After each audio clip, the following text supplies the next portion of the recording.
But probably the weirdest thing is that playtesting often isn't fun.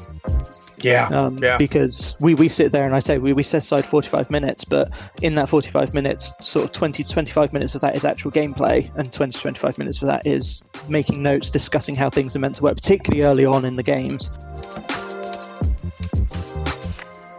Howdy friends, Craig here. I have a chance to sit down with another Insider Insight episode, this time with Lewis Clarke from TTCombat. They're probably best known for their games Carnevale, Drop Fleet Commander, Drop Zone Commander, and Rumbleslam. Not to mention their amazing MDF terrain. It's really neat to learn the process that Lewis and his team go through to create that amazing terrain. From sketches to design to the final laser cuts.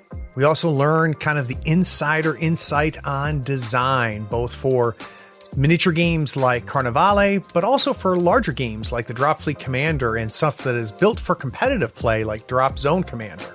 I'll warn you ahead of time, it's going to be very difficult to listen to this episode and not go to their website and explore some of these games. There's such a wide variety. You've got the insights after listening to how they were made and the ideas behind them. And that Carnevale book is probably one of the prettiest rule books I've ever seen. So sit back and learn a little bit from behind the curtain on how to make terrain and how to design games. Enjoy.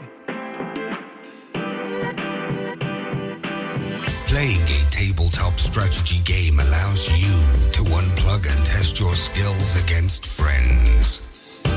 Every week, Third Floor Wars delivers useful strategies, discussions, battle reports, and reviews to tabletop games like Malifaux.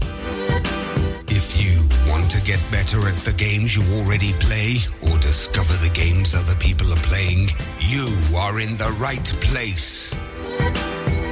Craig and Ray welcome you to the Third Floor and the Tabletop Talk broadcast.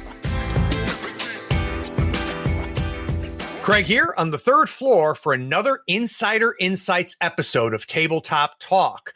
Now today I'm picking the brain of Lewis Clarke. He's the head of design over at TTCombat. It's a company I'm sure that many of you have heard of. In his 4 years at TTCombat, he worked on the graphic designs of MDF scenery, collaborated with David Lewis and Gav Thorpe on game designs, and you can see his fingerprints on games like Rumbleslam, Carnevale, and a new edition of Drop Zone Commander, all games that we're going to cover and talk about today. So Lewis, welcome to the Third Floor. Thanks very much, Craig. Thanks for having me. So I'd be curious, for most new guests, I like to find out, how you became a gamer. So there was a day that you knew nothing about tabletop gaming whatsoever, and then you found out about it. So how did you discover tabletop gaming? That day was a long time ago. So it's probably 24 years ago. I was 10 years old. My next door neighbor brought back some Warhammer. I think he brought back some Plague Marines, the old plastic Plague Marines from an independent store just in a couple of cities away. This is before the day when we even knew that Games Workshop existed. From there I was pretty much hooked for all the rest of the time after that. I've played a lot of 40k over the years, a lot of Fantasy Battles, Mordheim, Blood Bowl, you name it, any Games Workshop games I played. From there, I've dabbled a little bit into Infinity and X-Wing, and Drop Fleet Commander, actually, interestingly enough, before I worked for TTCombat as well. Oh, no kidding. So you were playing Drop Fleet even before you came on? Yeah, my gaming group sort of got stuck in with the Kickstarter and I joined them a little bit. It was at the time I'd moved from my regular gaming group in Bristol down to Cornwall. So it was sort of, dipped my toe in and I was getting ready to get sort of really stuck in before I joined up with TTCombat. That's interesting. So that'll be the next step, right? So you, as a kid, you discover tabletop gaming, you come into the ecosystem the way that most people do through Games Workshop. Mm-hmm. Then it sounds like you start exploring outside of Games Workshop and looking at games outside of Games Workshop. When did TTCombat come on the radar? Well, I made a move to Cornwall. Previously from that, I was at university, and previously from that, I did my, of course, classic stint working for Games Workshop for a while. Of course, working in the retail. But after I moved to Cornwall, me and my now wife, we worked in restaurants and things for a little while after university. We took a trip to America for 3 months, toured around, and then after we came back, we tried to find jobs in different places, and we settled on the fact that we probably wouldn't be able to get jobs in Cornwall, because I don't know how much you know about the UK, Craig, but it's not the busiest place in the world down here. And so, sort of fresh from uni, we wanted to do something, with our degrees and sort of committed to going somewhere else. And in that time, sort of job searching, I found out about TTCombat and went on the website, and I was like, oh, these are great. They had some really good MDF kits, which I ordered and started putting together at home. And then literally about a couple of days later, after I got them in the mail, I saw that they had a job advertisement. So I sent this really geeky email to them saying, hi, I've just bought some of your kits. Can I please have a job? Which worked, apparently. At least got you the interview, it sounds like. Yeah. So they hired me in actually to work on the laser cutters, like just actually doing the MDF laser cutting. And when I got there on the first day, they came up to me and said, have you got a graphic design degree? And I was like, yes, and several years experience. I can do these programs. And they went, great, we've got this game Rumbleslam, and we've hit a wall with it where none of us know how to do the sort of production stuff for it. I was like, oh, okay. Well, let me come up from the lasers, get someone to cover me, and that sort of snowballed from there. So that's interesting. So it was, even though you had the background, your way in was basically sounds like manual labor, right? Doing machine work. Pretty much. Which is something that even now today we still do with every new person that comes into the design department. Particularly, I make sure that they've got background in the laser cutting, background in resin and assembly, everything there, so that everyone knows how the company works. Yeah, I can imagine that's a big deal. Now, when you came on with TTCombat, obviously they were working on Rumbleslam. Mm-hmm. Obviously they had Terrain, which is what I'm the most familiar with, and what I associate with TTCombat. And I own an obscene amount of your Terrain. What other games were in your under your roof at that point? Was it just Rumbleslam, or? Well, so at that point at TTCombat, they'd been to Kickstarter with Rumbleslam, and it was in development but not ready to go. And then they bought Carnevale and another game called Home Raiders from a company called Vesperon Games, and they sat on that for a little while. I came in, and a lot of the sculpts had been remade at that point, but it was still very, very early stages. It was very much they were treading water with it, trying to find out what they wanted to do. I've been calling it Carnevale. Should it be Carnevale? I mean, don't let me tell you how to say Italian words. You know better than I do. We've been told it's Carnevale, but Carnevale. Oh, okay, well that's easy enough. So you start work on Rumbleslam, and had you been exposed to Carnevale at that point, or not at all? No, okay. Very little. I mean, at that time there were 3-4 of us in the design room in total. So anything that came in from sculptors, we all saw. But other than that, there really wasn't that much work being done on it at that point. It was all sort of full steam ahead to get Rumbleslam ready and done. Right. Very interesting. Well, guys, we're going to take a quick break. And when we come back from this break, I want to talk to Lewis about kind of the process of making MDF terrain. I know a lot of you listeners out there use MDF terrain. You've seen the boards here on the third floor and seen several of the 3D the terrain. My introduction to Carnevale, how I found out about them, is I started buying the terrain for Malifaux, and then realized, wow, there's a game, and I kept hearing good stuff about it. So we'll talk about terrain. We'll be right back.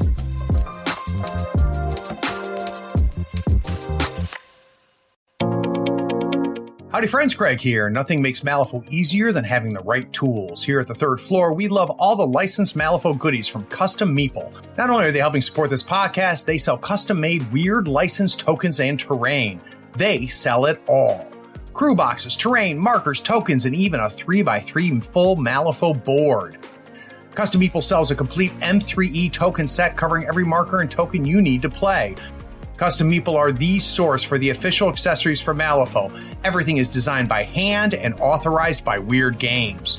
Check them out at custommeeple.com, that's with one M, or follow the link in the show notes. Up your Malifaux game and be sure to tell them Craig from the third floor sent you.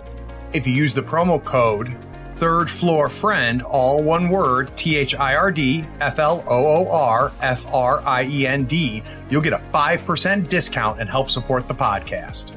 It's valid on everything except retail products and playmats. So I've bought MDF terrain from several different companies. And some companies I bought more terrain from, and other companies I would never buy another kit from them. Because not only does the final product need to look good, but MDF, I've seen it designed to be built in a good way and in a terrible way. And not only in the process of building it being unnecessarily difficult, but once built, how sturdy it ends up being. And Lewis, part of the reason that I have bought several more kits from you after buying my first kit is I really enjoy how you guys lay everything out and how sturdy things are when they're built. But I want to learn about or get some insight on the process itself. So a building does not exist, right? Nobody's ever drawn it. Where does the initial idea for a kit come from? It really depends on what the kit is for, to be honest. So for a lot of the Streets of Venice range, which you said you use for Malifaux, which is good. A lot of those I designed myself. But then we've got Sci-Fi Gothic, we've got Industrial Hive, things for 40k, things for Necromunda, things for Drop Zone Commander. They all come from different sorts of places. So I think the very first step is, what does a game need? Okay. And what scenery is most useful for that game? What are we missing that we don't have already? So I'll probably focus on Streets of Venice because that's what I'm most familiar with. So for Streets of Venice, it's designed for Carnevale primarily, which means that it needs to be able to be climbable, needs to be able to be sturdy, needs to have flat roofs for walking on the top of, and it needs to facilitate ways of moving around the board.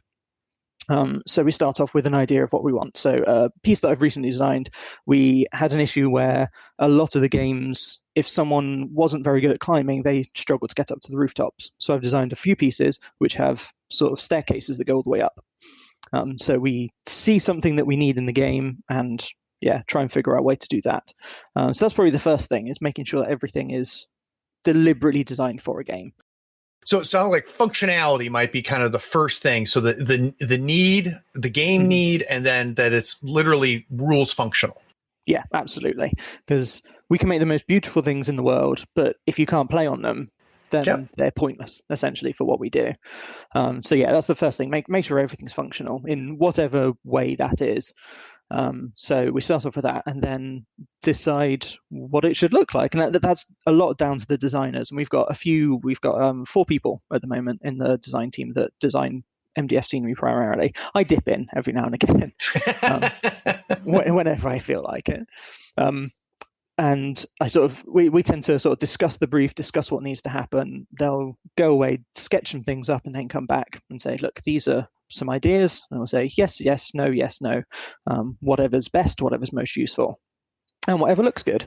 And from there, They go in and start the actual design process. And there's a lot of freedom for what people want to be doing. So our briefs tend to be, we need a new set for Industrial Hive. And so I'll go and say, we need something that uses loads of pipeways, and that's it. So as many things you can with pipeways, and someone will come back with a sort of basic sketch of how the pipes should go together.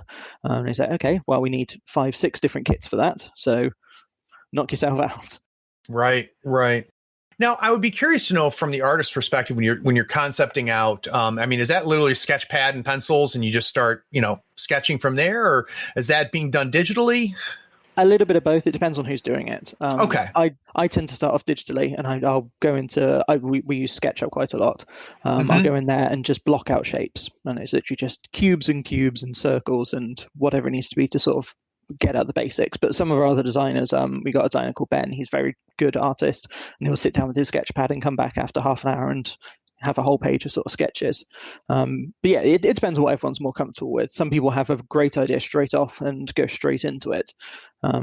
It really depends on how everyone works best. So for look and feel, is a lot of it just coming from the back of the brain, or are you getting on Google Images, or, I'd be curious to know aesthetically, once you've got the functionality pieced together, you've sketched out maybe some rough designs, but things like the detail, the overall feel and look, where do you guys tend to find those? It's so different depending on what we're designing. So recently, Scott has been designing some industrial stuff. And so we both made up, because we're working remotely at the moment, we made up sort of a huge sort of Pinterest board of just random sort of industrial sort of looking designs. So power stations and sort of abandoned places, things like that. But then for like when I'm designing Streets of Venice range, I've got a bookmark of Google Earth pinpointed in Venice. So I just go around the streets and see some of the things for what I want to be making. Which, it really depends on what people are making. So it seems obvious to me for the games that TTCombat produces, right? So making terrain for Dropship Commander, for Carnevale, all of that makes a ton of sense for me. But you guys have terrain that's outside of your game's corral. So when do you decide to make a terrain that's not game specific for one of your games? When does that decision making happen? That's most of the time, to be honest. we tend to have pretty much the whole time. We know that Games Workshop games are the most popular, so we try to make it so that at least 50% of our designs are for 40k, for fantasy, for Necromunda or whatever, and then from there onwards we sort of divide them up for the rest of them. So we try to make it so it's about 50% Games Workshop, 25% for our games, and 25% for other games. Depending on what's coming out at the time. So we've had the team going through with some, we call it cyber terrain, but let's be honest, it's Necron terrain. For the new edition of 40k, they've been sort of all hands on deck doing new Necron terrain. Because that's what's really big at the moment. One of the great things about designing MDF is that it's not got a huge lead time on it. It's one designer who makes the product, takes it down to the lasers, it gets cut, and they put it together. So we can work quite quickly depending on what's going on in the outside world. For miniature design, it takes a fair amount longer, but we can be quite reactionary with it. So we tend to work in quite a large buffer of time. So we've got designs that we've sort of previewed 6 months ago, which we're now getting to the point where we can release. But then there's other things where we go, there's been a surprise announcement, so let's make something for that and release it next week. So are you mass producing? So once, let's say, design is done, everybody signed off on it, this is a new product for us. Do you then just use in-house lasers and just produce a shipload of them, or is it on demand, or how does that work from a pipeline perspective? One of the most interesting things I think about TTCombat is that all of our production is done in-house. That's nice. Not just the MDF, but the resin as well. Everything. Oh, wow. I didn't realize that. Yeah, everything's in Cornwall. We've got a big old warehouse, and you can go outside and you'll walk through people assembling things, people pouring resin, people cutting things on lasers. Well, our design room is directly above the laser room, so you can hear when everyone goes on lunch because it goes quiet all of a sudden. So we tend to mass produce everything at the moment because of COVID restrictions. We've been socially distancing everyone in the department. So there's been, the lasers have been up and running, but because we have fewer people working, it's been a bit more reactionary. The shelves are getting a little bit low, but we're getting there at the moment. We're expecting, we've got 18 laser cutters in the warehouse, and we're expecting another 12 laser cutters in the next 2 weeks from today, from data recording. Wow, no kidding. So, that's a sign of good things, especially with the lockdowns. It's good to hear that that there's growth there. Yeah. So you came on to TTCombat, had never designed an MDF kit before, right? Mm-hmm. So what surprised you? What was something you hadn't thought would be a challenge that ended up being a big challenge in that process? Do you know, the strangest, and this is going to sound like I'm not very smart at all, but the hardest thing about designing MDF is it's 2D. And interesting. It's an obvious thing that it is 2D, but every now and again, even now, several years on, sometimes you forget that it's 2D. And you'll design a piece that's sort of loops around and it's circular and goes up a certain amount, and you're like, oh no, hang on, I can't do that because everything has to be flat. Everything has to join at 90 degrees. So that takes a real big amount of getting used to. And it seems like a weird thing because that's the whole deal with MDF. But you're just so used to designing things in 3D and making sure they all work, you forget that actually everything has to attach to everything else. 90 degrees can only go one direction. So in the design process, I'm trying to figure out whether you work forwards or backwards. So the end product is going to be a bunch of boards that have been laser cut, right? And then those boards will have to be assembled into the final product. As you're going through and designing to get to that final product, are you thinking about layout and building and, how it's all going to work together as you go through that process? Or do you end up with the final product and work backwards? It's a bit of both. So when I first started, the entire process was done in 2D. There was no 3D design at all, which I came in with my interview, brought my little laptop and said, look, I've made this on SketchUp. What do you think? And they were like, oh, we don't do it in 3D. And I was like, well, sorry, how do you do it? And they said, oh, well, we design it in 2D, we get it cut, and we see if it goes together. And I was like, oh, okay, that makes sense. I don't have a laser cutter at home, so I can't test that. So for me, it was obvious to do in 3D. And over the last sort of few years, we've transitioned into making things 3D first, and then we sort of go through a process of flattening it all down. As you develop more your own style, and as you're with the company for longer and doing more of the work, you get more of an idea of what will flatten better and what will take up more space. So everything goes on the same size sheet. We have a sprue size, which everything has to fit on there. Occasionally we can go a little bit bigger if we've got baseboards and things, but we tend to keep everything that size. It fits in boxes better, it posts better, which means that we can cut the prices down for the shipping, which is ideal. But yeah, you're sometimes a little bit restricted with that. So sometimes someone will design something, I'll be like, that's really cool, but it's too big for a sheet. But if you cut 3 inches off it, then it'll be perfect. Right. So yeah, we do have sort of upper limits of what you can do. Interesting. For final production, then, I'd like to. So, can you just walk me through maybe one of the most recent designs that you did for Streets of Venice? How does it all finish off? So I get it. I do have a sense of how it starts. I get a sense of inspirations that you use. You put it together in Sketch 3D. You flatten it out. What are the last steps before it shows up on the website? So after you've got it 3D, you flatten it down. You've got your sprues. You send the sprues down to lasers, and they get cut. They come up, and we do our sort of first test cut. And fingers crossed, the first test cut works and goes together fine, but 99 times out of 100 it doesn't, and you need to go back and tweak a little bit. After you've done your first round of tweaks, we tend to have crits all the time. Everybody in the department is able to chime in whenever they want. Everyone's in quite close proximity. At the moment, we're a bit further away from each other, but all in the same office. So you can say from the other side of the room, hey, that doesn't fit together properly. But yeah, everyone's completely open to all suggestions. We all know that you work better as a team, you work better with input from other people. And there's so many times when I'll have something I think, yes, this is brilliant, and someone will come along and go, will a 40mm base fit in there? And I'm like, oh, no, it won't. Okay, I'll go back and I'll make it a little bit bigger so a 40mm base will fit. Brilliant. So after we've done the crits, it tends to go back to lasers. It comes back up. Our first round of production cuts, we go in with a marker pen and sort of scribble on things and say, you move this way, get rid of this, add some damage there. And the second round will come up, and hopefully on the second round it's correct. It will go together, and that's great. It goes up to Joe, and Joe does the photographs for us, and then it goes up on the website. Wow. We tend to have a very final laser review where the laser department also get a say in how things go together. So if something's going to them and they've realized that actually this is probably going to cause a fire because there's too many lines on this little bit, if something's a bit too close, then there's a chance it's going to set on fire. Or they cut something and this bit always falls out. They get a say because we got to make their jobs as easy as possible.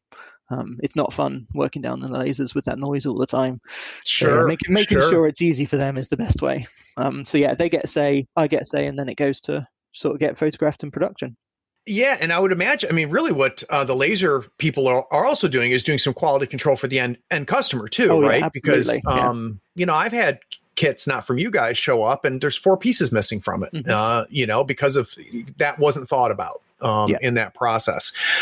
So a silly step, but I'd be curious, do you have somebody that does the instructions, or is that done by the designer, or how do the instructions get made? It's done by the designer. Okay. And it's always a bit of a grudge that no one ever wants to do the instructions because they finished their kit and they know how it goes together, but no, tough. You have to do it. Previously, when everything was designed in 2D, it was then taken into Blender in 3D to make the instructions. And Blender isn't the best program for that. Blender's a fantastic tool and very, very powerful for certain things, but it's not good for making instructions. So that's what I think. I would imagine SketchUp is a much better program. Yeah. So there's a lot of animosity towards making instructions before, but with SketchUp, it's super easy. You get your 3D final piece, and you tend to sort of pull one piece away, color it in, say where it goes, and then move on to the next step.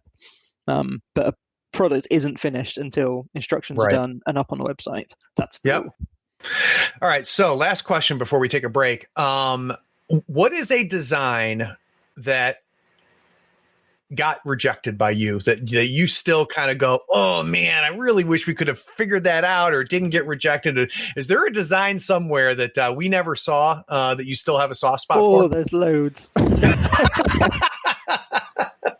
Yeah, there are quite a few. There's some that have been up on the website and then gone taken down again, actually, which is actually a really weird situation, but tends to happen sometimes when it goes up and it turns out that it just takes so long to cut and there's so many different elements to it that it's never gonna work.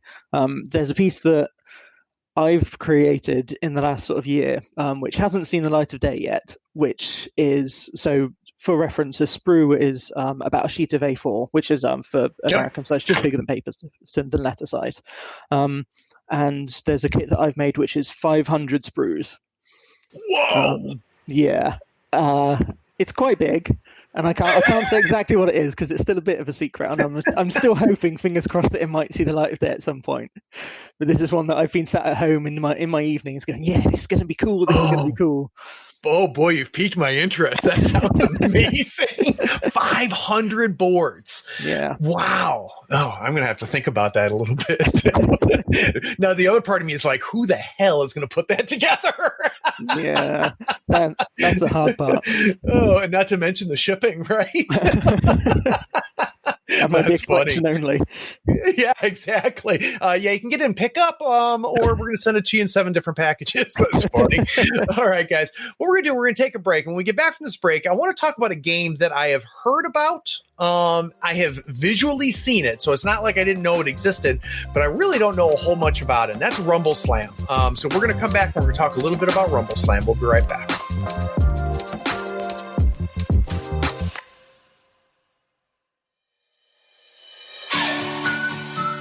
Howdy friends, Craig here. You deserve a new playmat. Here on the 3rd floor, we use Mats by Mars. They are scratch resistant, waterproof, wet erase marker compatible, almost free of glare, and lighter than neoprene. Mats by Mars gives you over 40 designs to choose from. You pick a mat, pick a design, and then you pick an overlay, like one for Marvel Crisis Protocol, Star Wars Legion, or even Malifaux 3rd Edition. Those overlays will really speed up your deployment and make the placement of objective markers so easy. Use our promotion code in the show notes to get a 10% discount on your first order. In the notes of your order, you can even request the 3rd floor logo on your mat for free. That makes the best mat in the business even a little better. So get some new mats, save yourself some money, and help support the show. Go to matsbymars.com. All the details are in the show notes, including the discount code.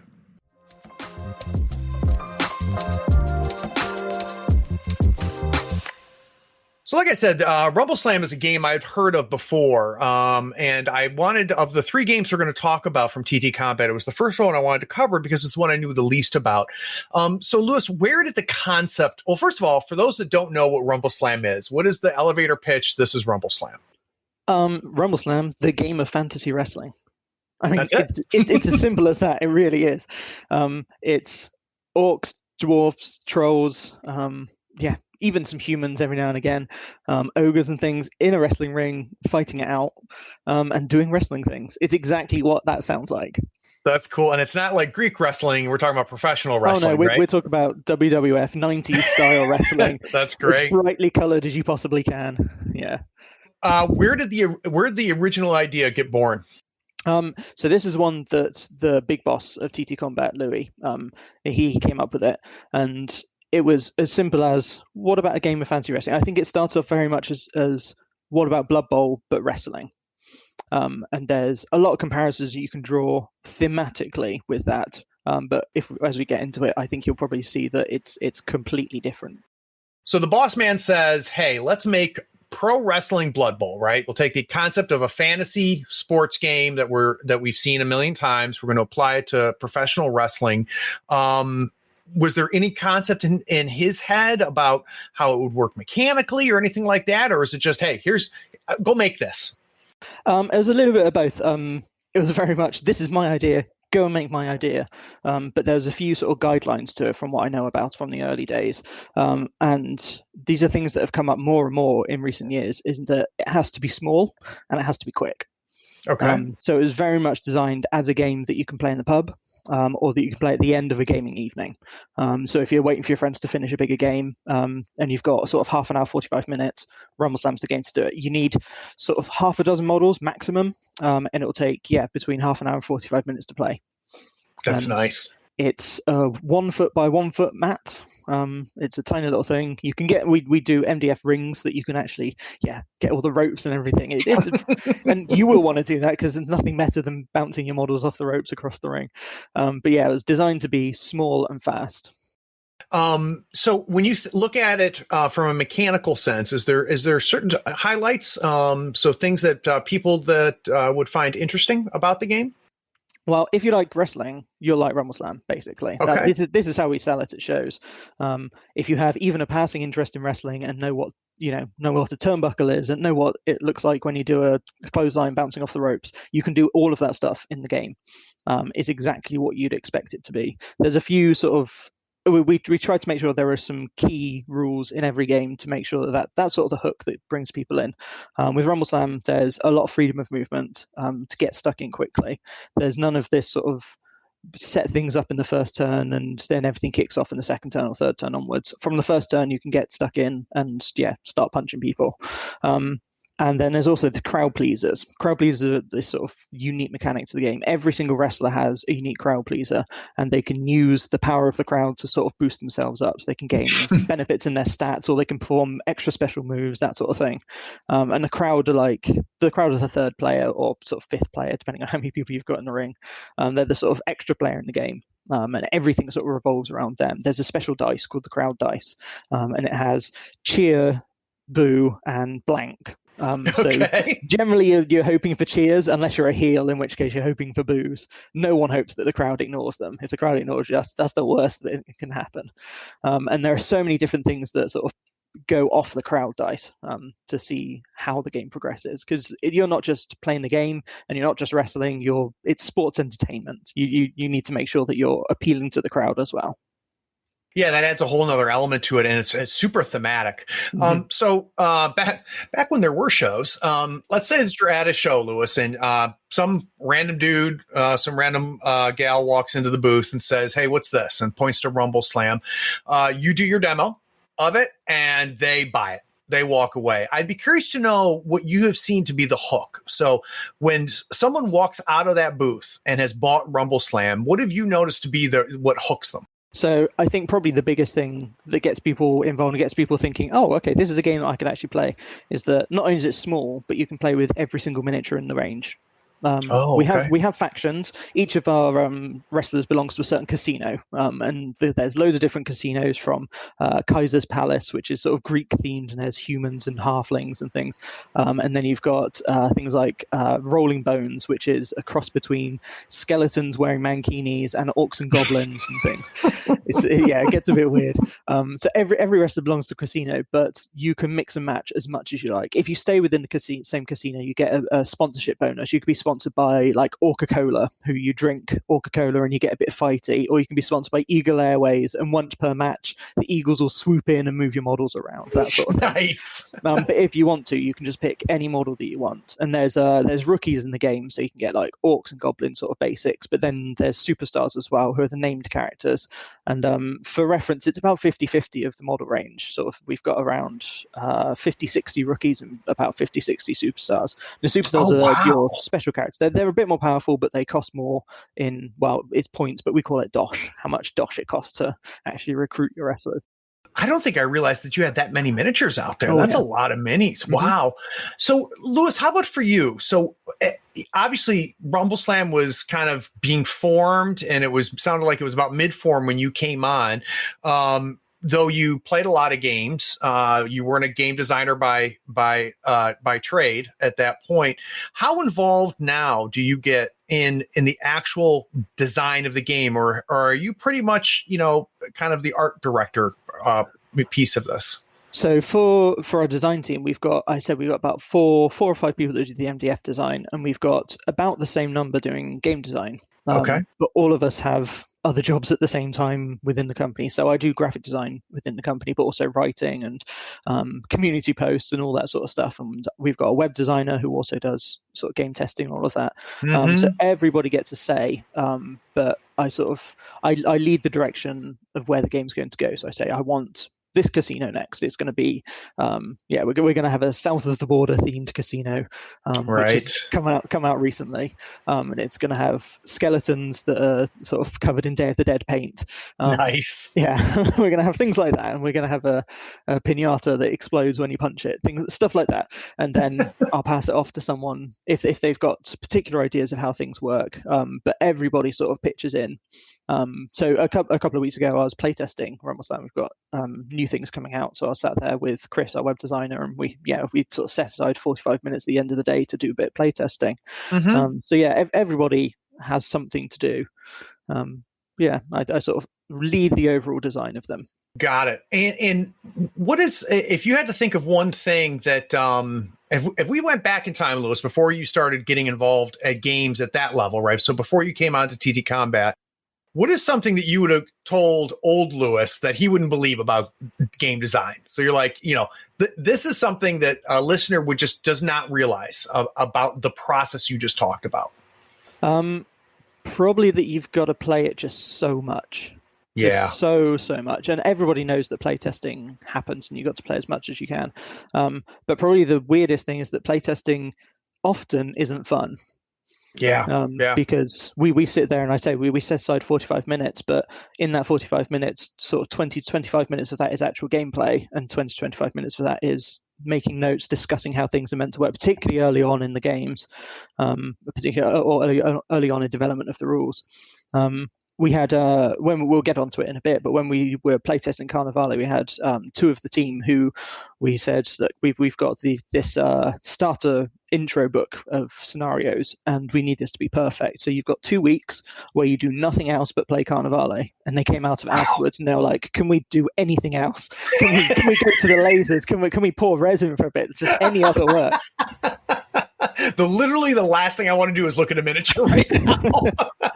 One of the things that's great about working for TTCombat is we've got 4 main games. So if you do get a little bit drawn out on one of them, you can switch to something else. And there are very few days when I'm at work when I've not got 3 different games on the go at any one time. Yeah. And, talking to other game designers, Lewis, we think about play testing, we think about, the beta testing, right? And from my understanding, that's a very late stage in the process, that there's just so much work and so much play that happens long before you get to we're going to have outside play testers, go into it. And the one thing that I have heard more than once, and I'd be curious to know your thoughts on this, when a gamer hears play testing, especially a competitive gamer, what they hear is balance, right? Mm-hmm. So as a player, lots of players say, playtesting is about balancing the game. But I've heard from several designers that I've had on the show, Lewis, that that's really not the first thing that's thought of, that there's so many other considerations, from playability, from fun is the biggest one that I hear about, is that you're playtesting to see if people are having fun and enjoying themselves.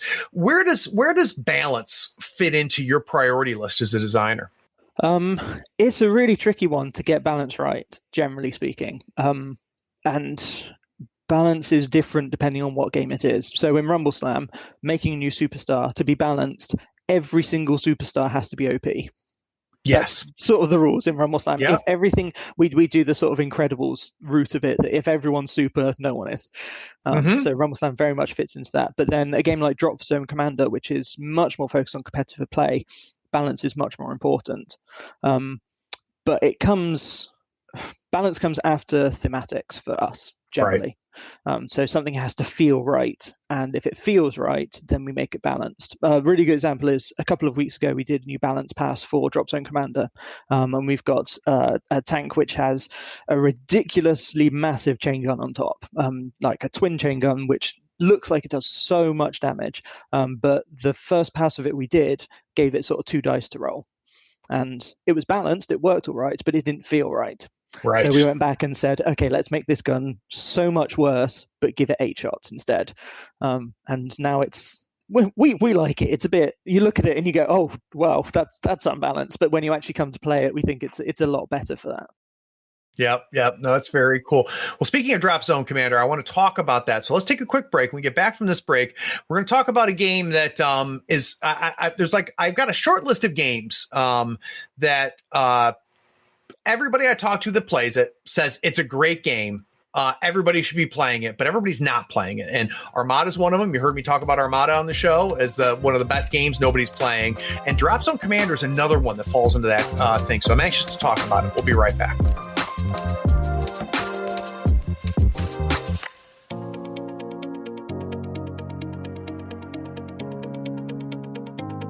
DZ Learguard here, creator of the M3E Crew Builder app, and I'm a patron of Third Floor Wars because supporting great content creators like them is one of the best ways to help grow this game.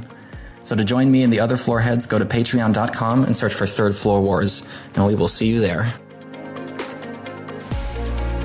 What is it worth to you to get this podcast on a weekly basis? Is it worth $1 a month, $5 a month, $20 a month? If you'd like to help support the work that we're doing here on Third Floor Wars, please go by our Patreon. We're at patreon.com/Third Floor Wars. There you can pledge at any level, any dollar amount. Whatever you give us will help us put out quality content on a regular basis and hopefully make tabletop gaming a little bit better for you every week. Hey, need to give a special shout out to some of our newest patrons. A big thanks goes out to Bob Fletcher, Old Doc Fulton, Joseph Pye, Loke Walmo, Nicholas Prinzing, Dareth8952, Sven Hoffman, Mike Schmidt, and Peter DeArmas. The only reason we're able to put out content on a regular basis is because of you guys and gals. Thanks a ton.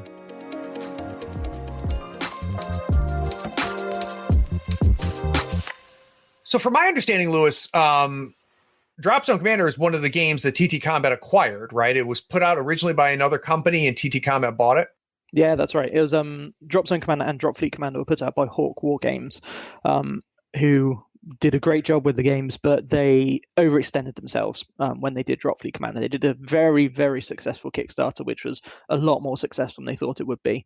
Overextended themselves. They're a much smaller company than us. They did very, very good work for the amount of people they had.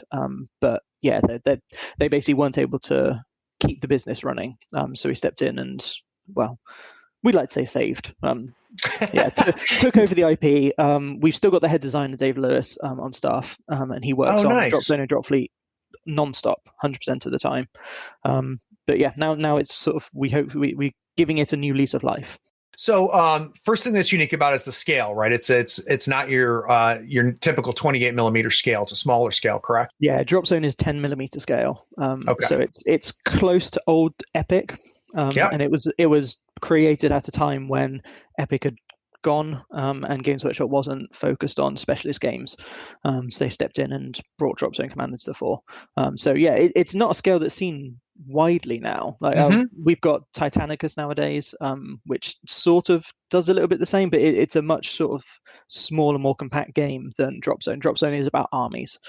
It's about larger armies taken to the battle, and it's a completely different game than what Epic used to be as well. It's all about fast-paced mobility, making sure that you've got enough transports to get things around. Yeah, and now we talk about Drop Zone and Drop Fleet. For people not familiar, what is the difference between the two? So they're set in the same universe, which is set 200 to where we are 2060 odd in the future, and humanity's gone out to space, settles some worlds, an alien race comes in and takes over Earth, and takes over their sort of original settlements, and they're pushed out to the fringes. And then we skip 200 years into the future after that to the actual modern day of Drop Zone, which sees humanity coming back, fighting a war against the aliens. Drop Zone is 10 millimeters to scale. It's all about tanks and infantry and walkers and things on the ground. And then Drop Fleet pans out to orbit level, and it's all about the spaceships dropping those ships down. And you can play them simultaneously, but it'll be, we sort of say it's one turn of Drop Fleet Commander is an entire game of Drop Zone. Oh, wow. That's sort of the timescale sort of difference for it. We've got rules published, in which case you can do campaigns, like branching narrative campaigns with alternating game types. But yeah, they're very different games. It's very much a mass battle game for Drop Zone, and Drop Fleet is more of a sort of standard fleet game. Got it. Now, you mentioned in the previous segment that this has got a more of a competitive target audience than, say, Rumbleslam, which sounds to have more of a kickback, beer and pretzels type thing. What is it about the drop zones that make them geared for competitive play? Well, they were originally designed back in the day when Games Workshop didn't care about competitive play at all. I listened recently to your podcast with Jamie talking about that, which is great. I was like, yeah, that's exactly the situation. And yeah, they were very much geared towards that gap in the market. And they've both got really tight rule systems to them that really help that. Rumbleslam is very much, like I say, it's beer and pretzels. It's hot dogs and big pointy foam fingers, I think is what it really is. But yeah, Drop Zone and Drop Fleet are very much more focused on competitive gameplay. But within that, it's the setting I think that people keep going back for, because it's a completely unique sci-fi setting. It's very hard sci-fi. It's not that sort of 40k style. Oh, it just works. And anything you don't understand is space magic. We don't really have that. We've got some very sort of hard and fast rules within our sci-fi, and everything is quite specific into how it works. And one of the great things about it is that it's quite logistical in that troops go in APCs go in dropships, and then if you pan out to sort of Drop Fleet Commander, the dropships go in bulk landers and bulk landers go into strike carriers, and you can see the whole war process going on. That's cool. Yeah, I've heard from several people that the rule set is very tight, and that the original rule set was good, but it's only gotten better. So hats off to you guys for being able to kind of keep that momentum going. And it is one of those games that turns heads too, because of the difference in the scale. The multi-levels that the game works at, I think, is very, very interesting. So it's on my long list of games that I need to at some point give a try. Yes, I know. Speaking of which, really the game that made me want to have Lewis come on the show is Carnevale, because it's the one that I'm the most familiar with. Lewis was good enough to send me the rule book, which I have ingested, and I'm really anxious to talk about this game. So we'll be right back.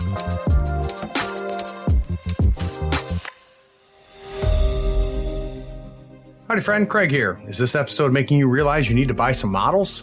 Gadzooks Gaming is my favorite online retailer because of their large selection, killer prices, and great customer service. Don't you hate buying an entire crew box when you only need one model? Gadzooks sells crew box models individually and saves you a ton of money. They even have free shipping to the US and Canada if you spend $100 or more. Swing by gadzooksgaming.com and make sure you tell them Craig from the third floor sent you.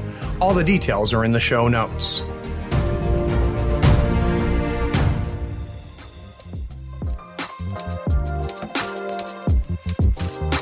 So as one of our listeners, one of my listeners reached out to me and said, "Hey, Craig, what do you know about this game?" And I was talking to him about it, and I said, I've heard it's a really great game, and I've seen some of the miniatures for it. The miniatures are really unique and pretty, and I told him I was loved the terrain for it, and he's the one that connected Lewis and I.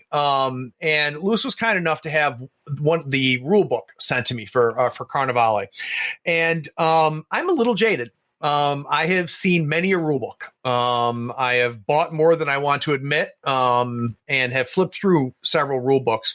And I got to tell you, it has been a while since I have been wowed by the look of a book. In this day and age, to get a book that was just has this wow factor. So, and obviously it's a little hard on a podcast, but if you go to the TTCombat website and take a look at it, the artwork is so thematic. I love the fact that you've got actual miniatures, painted terrain all throughout the book. That's what draws us to play miniatures. Are those moments where you have painted miniatures and painted terrain, and it really captures, but it's accented with it. Layout wise, just gorgeous. So not even getting into the rule set, I think anybody who loves miniatures, just pick up the rule book, because the rule book is for somebody who loves miniatures. Even if you don't end up, playing the game, I think it's worth it. But let's talk about the game. So the first thing, Lewis, is much like Drop Fleet, this is one that you guys acquired. So can you kind of give me how that happened?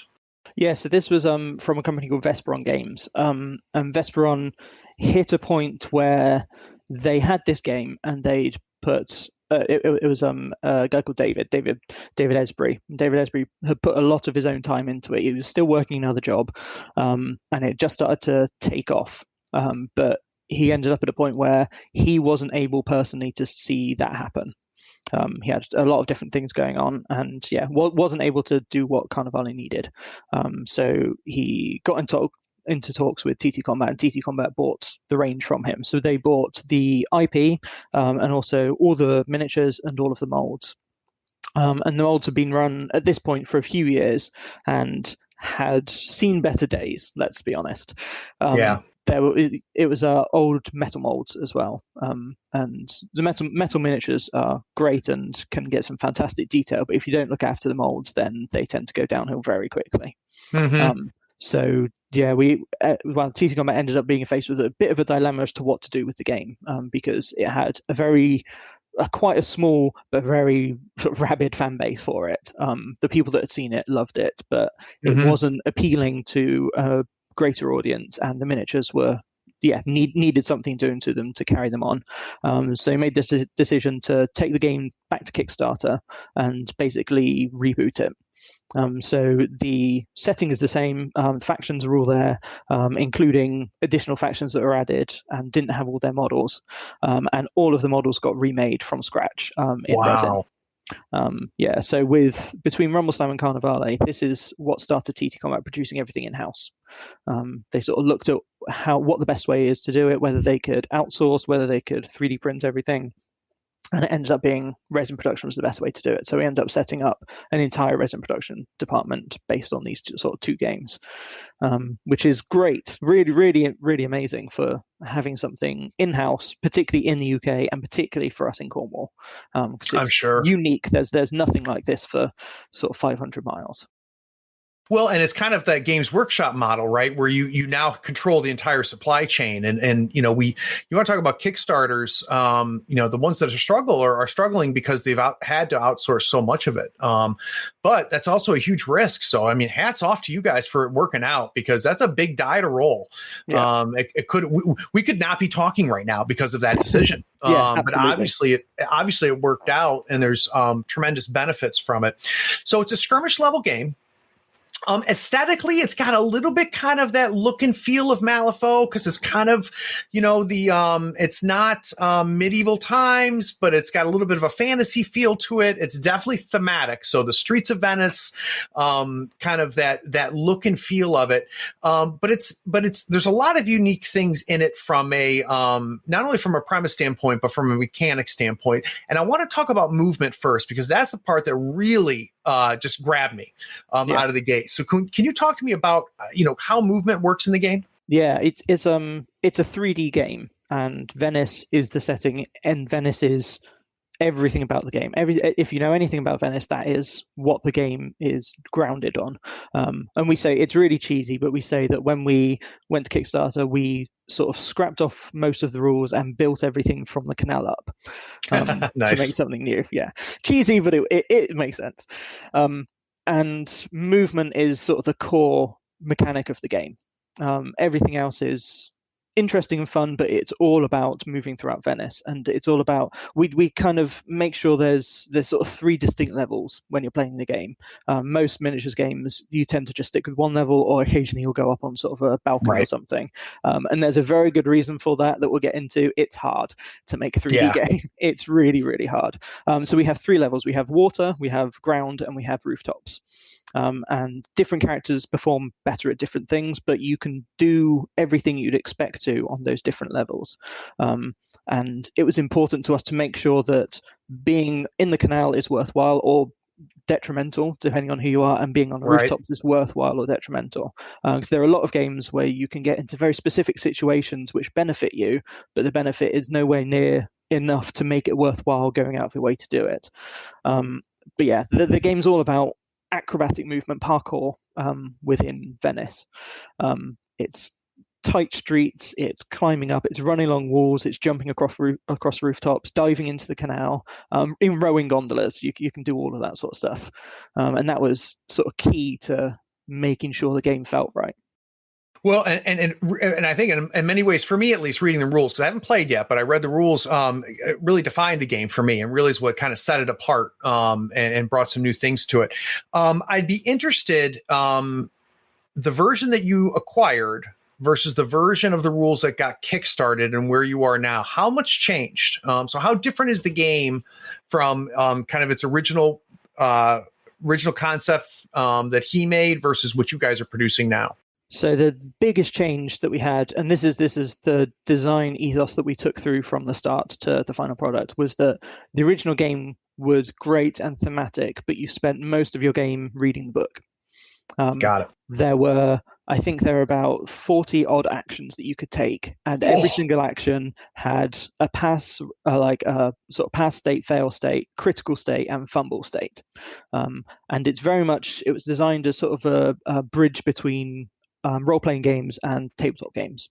But everything you did had a very specific action and reaction. And we wanted to make sure that when we were playing a game, we were playing the game. We were playing against our opponent, not playing against the rules. So we took from 40 odd actions, we took it down to about a dozen different actions. Yeah. For example, I think there were 15 different actions just for moving. And now I think we have 2, 3, maybe. Yeah.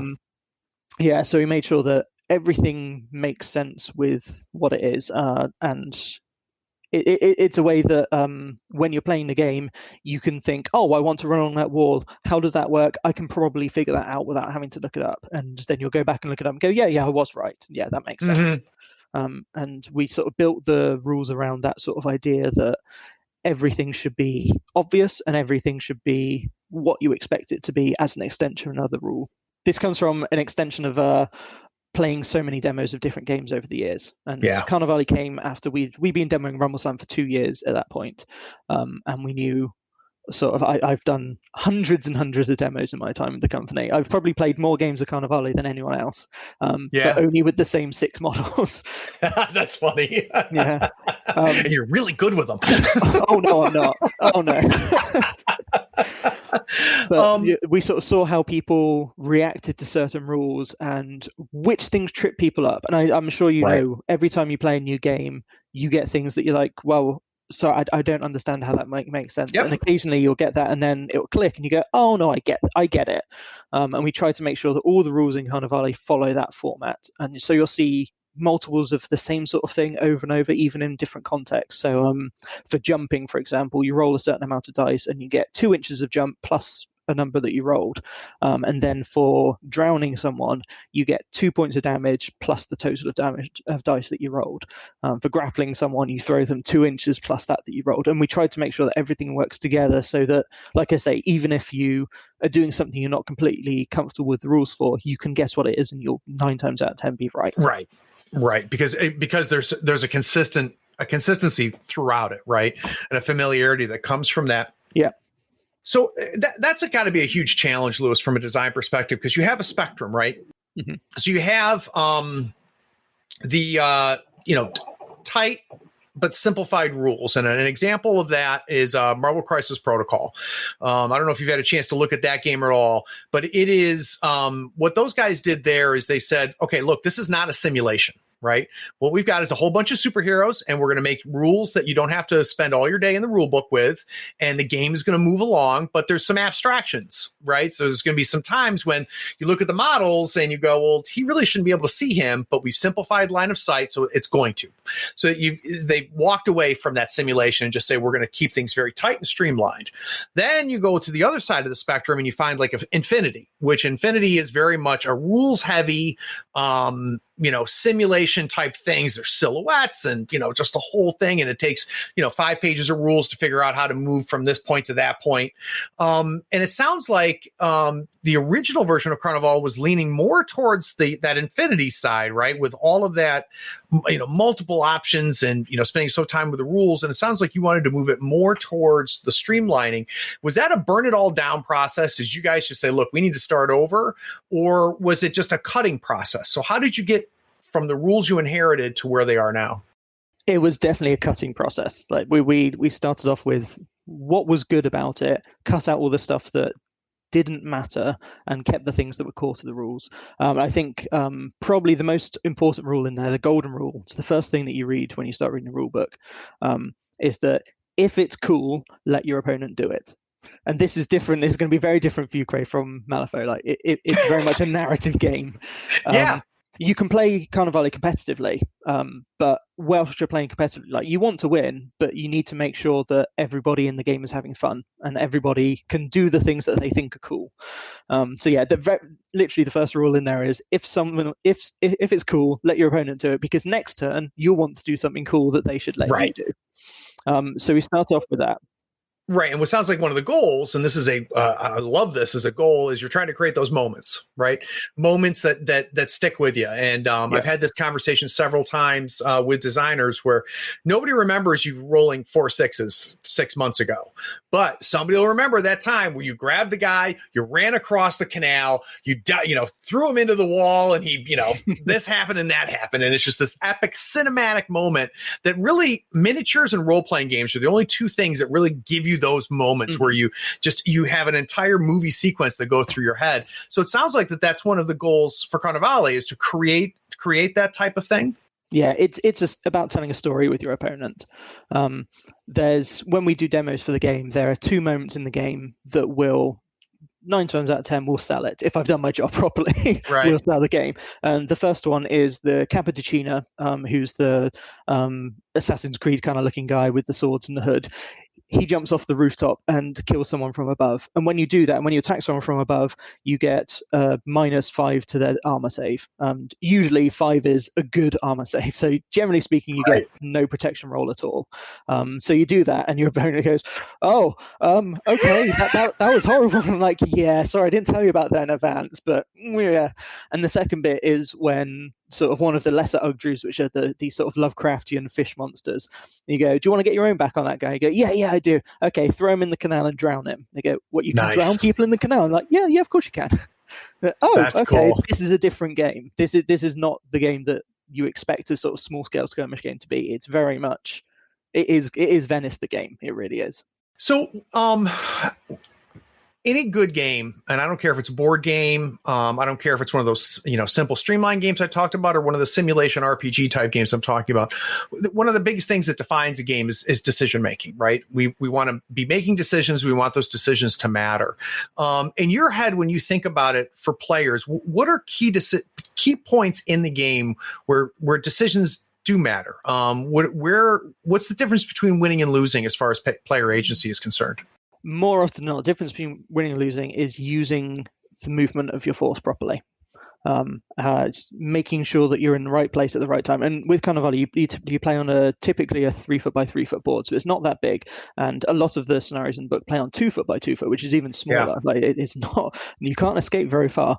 But within that, you can get from one side of the board to the other in an activation if you move properly. So you can walk along the ground, or you can run along the ground, and you move your sort of movement in inches, and that's fine. Or you can jump from the ground onto a balcony, use that to get an extra jump across onto the roof, run across there and So land on cool. someone from the other side. Like it is exactly as you'd expect it to be. Like the cooler that it is, the more rewarding it is, not just in telling your story, but in actually winning the game as well. We always say, whenever someone says, "Oh, can you do this?" Say, "Yeah, you can do that." And remember, like, fortune favors the bold in Carnevale. So long as if you try really hard, there's a chance that every single person is going to be able to make a difference. One of the big changes we made from the previous edition of the rules was that protection values before were a static number. If I've done 3 damage to you and your protection is 2, you only take 1 damage. And we changed that to make protection values a roll instead. So you've got to roll your protection value to try and save. And it's a tiny little difference. And we ended up upping everyone's protection by a certain amount to make sure that on average you end up with about the same amount of thing. But it means that even a lowly slave can take on sort of the biggest creature in the game and actually do damage to it, or have a chance of doing damage to it.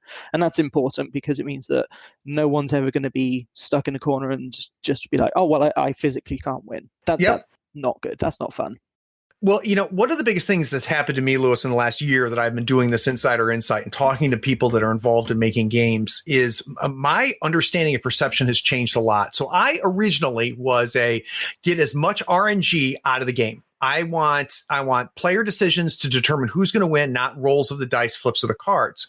I am learning how important that variability can be to the success and love of the game. And I think what you just talked about is very interesting because it's a perfect example of where, so we added some variability, right? So before it was static, you knew what it was. You had a protection of 2, and that's what it was going to be. And when you went into a confrontation, you knew you were walking in with 2. Now you guys have added some randomness to that. But what has it done? It's opened things up. It's made things more epic, more exciting. It's allowed the smallest guy with the las gun to shoot the huge tyrannid monster, right? And have one of those epic type moments. So that's fascinating. Now, something, Lewis, when we were talking about movement before that I want to get back to, and you hinted at it, was some of the design challenges that you've encountered with Carnevale. So I'd like to hear a little bit more about that. So now that we understand what your goals are, what you're shooting for, what a great Carnevale game is in your mind, from a design perspective, what are some of the challenges that you guys have come across or are still dealing with? So absolutely the biggest challenge was jumping when we started. And that, like I say, there is a reason why people don't have heights and jumping and falling in games very often, because it's so hard to make it right. We needed to make sure that jumping was useful, but not as sort of, it didn't average out as well as walking, but you can make sure that you can jump and it will go well. And if it doesn't go well, then you fall. And if you fall, then it does the amount of damage that you expect it to. Just making sure that jumping worked. And it's a very strange thing. You think, oh yeah, you just do jumping. And the way the rules are now, you're like, well, yeah, that makes sense. That's an obvious way of doing it. But jumping went through probably 6 months worth of revisions to make it right. I bet. Yeah. And a big part. It's a big part of the game. It's a huge part of the game, and it's making sure that it feels right, it feels epic, but also it's right for what you're doing. And it needs to be. You don't want to have anyone that can jump farther than they can walk every single time. But you want to make sure that you can make it across the distance. Everything needs to be like that, and it also needs to be not complicated. We end up going through several variations where if you jump this far, then you get this, and if you jump this far, then you get this, and if you fall this far, it's this. And we had a really annoying point where if you're jumping down from a building and you make it part way and then you start to fall, how much damage do you take? Do you take the difference in the height, and then you have to work out your trigonometry of if you've gone diagonally? And so we ended up saying, you know what, if you've jumped off a building and you don't make the distance, then you fall from the top of the building, because that's what gravity is. That makes sense. But it took us a long time to get to a point where that was the way of doing it. So jumping in 3D space is extremely tricky to work out. Well, and again, another example of what we're talking about, where that pull, right, of not oversimplifying, because that indicates you went too far, but that simplification for the purpose of gameplay versus the simulation, right? And that pull back and forth. But if you've got the right overarching goal set and you stick to it, it can help guide you. So, Lewis, for somebody listening right now that says, you know what, I want to try this game out. What is kind of the best entry point? What's the best way to kind of get started? So when we did the Kickstarter, one of the core reasons we did it, not just for relaunching the model range, was to do a 2-player starter set. Because Carnevale had never had that. There's this big, thick rulebook, but you had to digest that and then buy your models and buy your scenery and all that sort of stuff. And we all know that, like, buying a new game, particularly with buying scenery, and Carnevale is not light on scenery. Like, we're not going to pretend that, you don't need anything to play. Like, you do need scenery. That's part of the game. But we don't want it to be a barrier to entry. Mm-hmm. So the 2-player starter set has 2 gangs in it. It has the Guild and the Rashar. The Guild is sort of they're like the mob, but a bit worse, essentially. Okay. If you pay your tithes, then they'll probably leave you alone. But if not, then they're going to knock on your door in the middle of the night and say, "Look, you've got to come out and fight with us." And if you don't, then they're worse than the fish people they're going to be fighting against. And the Rashar are these sort of Lovecraftian fish monsters who have come through the Rent in the Sky, which is our big sort of instigating incident within Carnevale. It's this right. sort of vast astral tear, which has opened portals to magic, and the Rashar are sort of sneaking through into it. You get 2 starter gangs in the 2-player set. You get the full rulebook, which you've seen it. It's massive. It's gorgeous. Yeah, it's and within that rulebook, I mean, like 90% of it is background information. It's his story. Mm-hmm. And the actual rules are fairly straightforward and simple. It's sort of a dozen pages, and you've got everything you need. And then there's also all the scenery that you want as well in a 2-player set. And that was something that we really, really pushed for with the Kickstarter. That we needed it to make sure that when you bought the box, you didn't then have to go and buy MDF scenery. I mean, do buy MDF scenery for listeners. Like that pays my bills. That's great, but you don't have to. You absolutely don't have to. The box comes with tiles for making a board. It's 9 1-foot by 1-foot tiles, and they're double-sided, so you get loads of variation with it. And loads of buildings that you can play on as well, different heights. So we wanted to make sure that everything was in there. I think it's a great set. It's something that so many people, when they come up to us at shows, they say, "Oh, well, how do we get into it?" So you say, "This is the box," and they're like, "Oh, great," and I'm like, "No, like hold on to it for a second." They catch it, and go, "Oh, wow, this is heavy." And like, yeah, no, and it's something that not many other companies do. No, it's impressive. And I think the only other company that's come close, and it's not even comparable, is what Steamforged did with the Guild Ball, with those kickoffs, which is one of the few times where it's like, no kidding, you can play. You can open this now and you can play. And it's the same thing is true of the starter set you're talking about, but really a whole new level because of the terrain that's involved there, which is great. And I think I like that decision because it's obvious how important the terrain is to the game. And it would be disingenuous to sell a starter set and not provide that terrain, because even as a war gamer, you may not have the terrain that's going to fit and make the game as fun as it could be. So again, another bold decision that seemed to went well. So for people that listening, Lewis, that are already fans, or those that might get into it, can we talk about kind of the future plans? Is there anything that's on the horizon we should think about? Yeah, we our plans have already been scuppered this year, of course, as everyone's have. So things are all over the place at the moment. But the thing that we're working on at the moment is our first campaign expansion book for Carnevale. It's called Blood on the Water. It's part written. I haven't finished my part yet, so that's on me. Too busy being on stupid podcasts. It's a full new campaign expansion. It's mostly story driven again, because we want to carry on the world of Carnevale. We don't want it to be a static thing. It at the moment, the rulebook sort of, there's a timeline of events in the main rulebook which finishes January 1st, 1795. Blood on the Water will probably do all of 1795, and then maybe on a little bit longer. So we get quite a lot of information in there. We haven't released too much about it at the moment, but I'm sure. Well, no one's here to tell me off, so I can probably tell a bit more than usual. But all the factions are represented in there, and there's a huge push for new miniatures in there as well. So at the moment, we've been releasing things from the Kickstarter and additional models every now and again, sort of boost up sort of the boxes to make sure that the retail offerings are really, really good. But when we hit Blood on the Water, I think every single miniature in there for probably a year and a half afterwards is going to be brand new. Wow. And there's really, really cool stuff. There's lots of stuff in there that's going to go in directions that people really don't expect. We've got a really active Facebook community group, and a lot of people are like, yeah, we need more of these, and I'm like, no. What they're getting. But in addition to like the background stuff, there's new rules in there as well, and the new rules are something that, again, we've come across this new element that we added to the game, which is something that none of us knew was missing from the core book until we started playing it. And now, like, we're still early play testing because we got those sort of rules sort of very much penned down just before COVID hit, and it's hard to play test when you're all at home. But yeah, there's definitely stuff in there that after you start playing with it, you'll wonder how you were playing beforehand. Interesting. Without those rules, and like I say, it's stuff that no one's thought about yet on any of our community groups. No one's talked to us about, but you guys don't even know what you want. That's exciting. We're doing loads of additional scenery rules. We've taken some of the suggestions from the community as well, with new stuff going in. There's been some really, really awesome stuff going on. I think one of the things I can point out now that is almost certainly going to make it in there. We still got some revisions to do and things, so I can't say for certain exactly what's going to be in. But someone suggested a really nice mechanic that every now and again you'll make a gang and you'll be a couple of points over. Called ducats is the currency. So you either have to take out an entire character and just boost up with equipment, or just be like, well, I've got a few points over, is that all right? And no one likes doing that.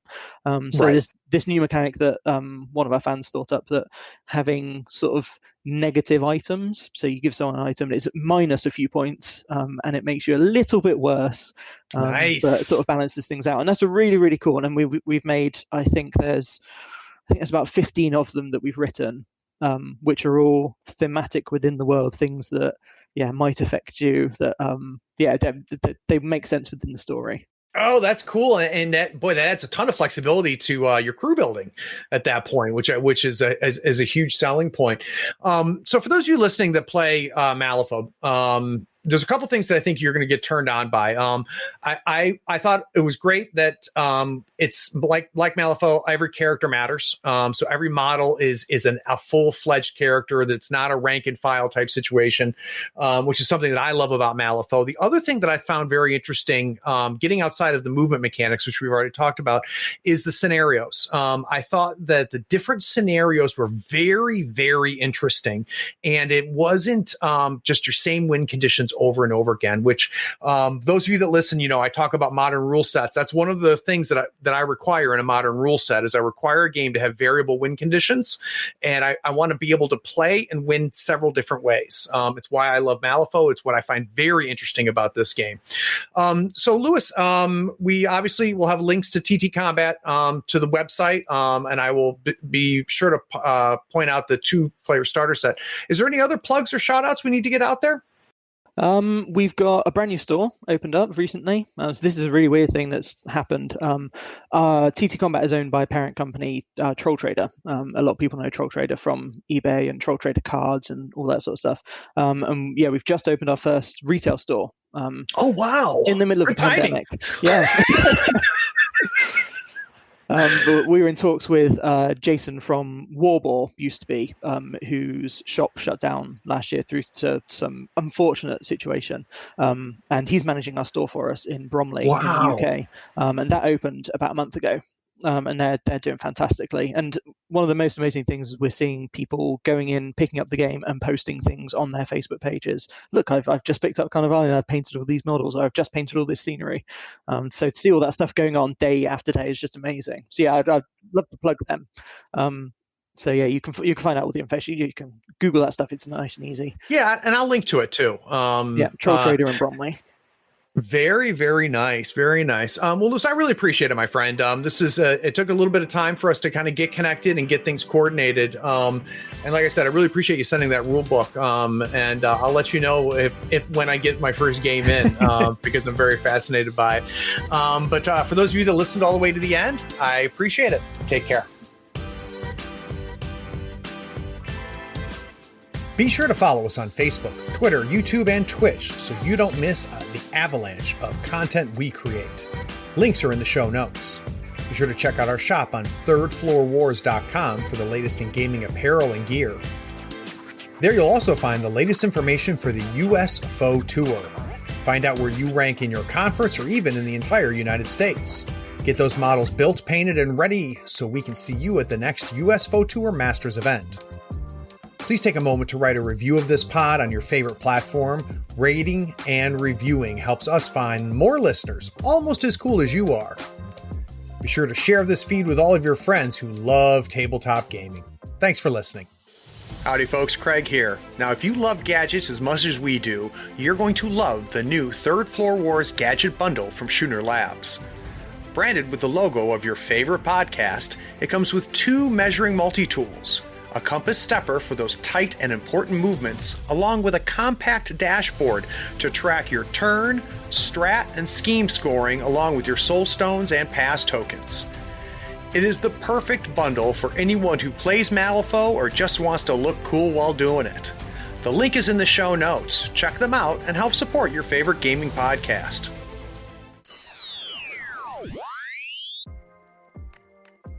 One of our listeners reached out to me and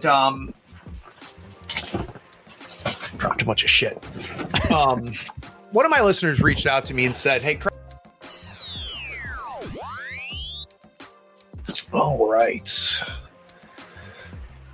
Now, who did the art in this book, dude?"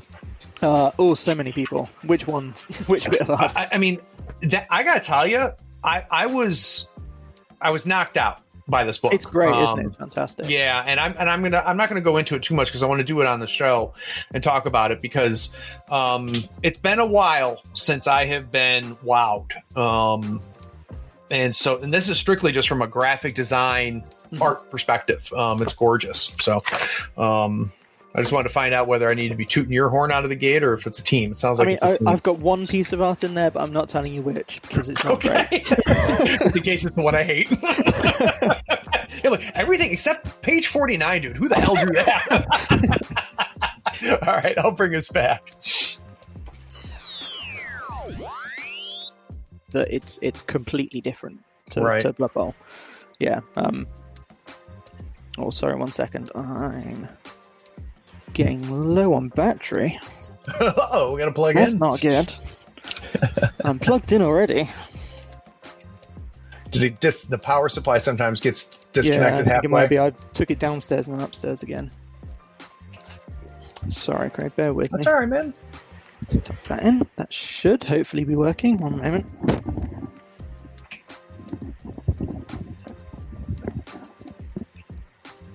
There we go. All fine. You good? Okay. Yeah, all good. All right. All right. So I'll kick us off again. Yeah. So the boss man says, "Hey, let's make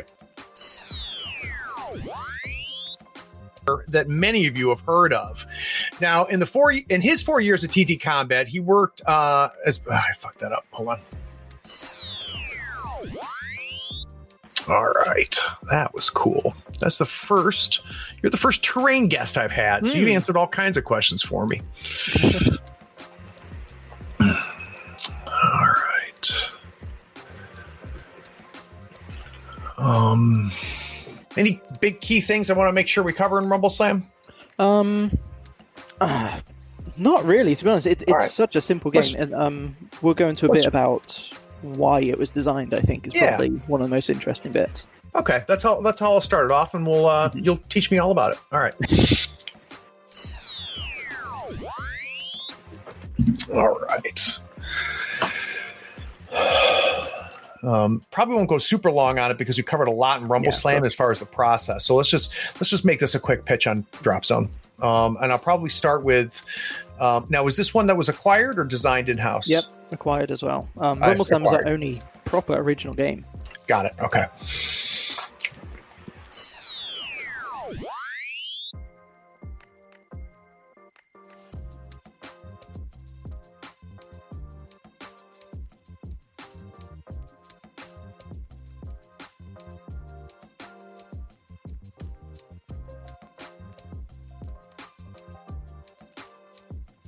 Hey, are you still here? Look, the podcast is over. And you sat through all of the breaks and bloopers? Well, I mean, if you're here, might as well run over to patreon.com and become a supporter. Don't forget to rate and review this podcast too while you're at it, on whatever platform you're listening to. I do appreciate you sticking around. Take care.